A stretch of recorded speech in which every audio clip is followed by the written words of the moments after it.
चल.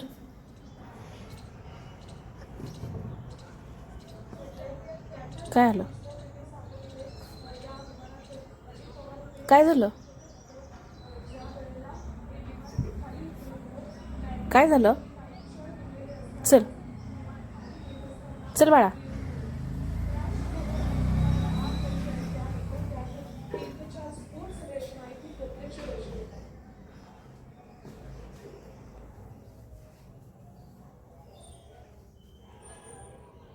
काय झालं?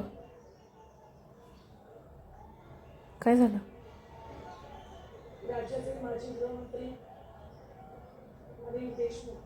काय झालं?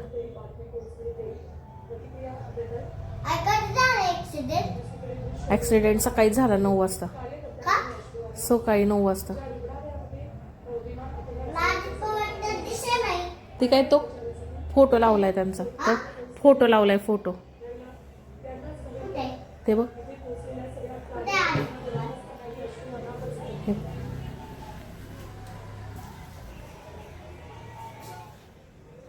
जनतेचा नागरिकांचा हा आक्रोश मला दिसत नाही. यावरती विश्वास बसत नाही. मात्र महाराष्ट्रासाठी अतिशय दुःखद बातमी. अजित पवार यांचा मृत्यू झालेला आहे. त्यानंतर कार्यकर्त्यांनी जनतेने आणि इकडे माजी गृहमंत्री अनिल देशमुख यांना देखील अश्रू अनावर झाले.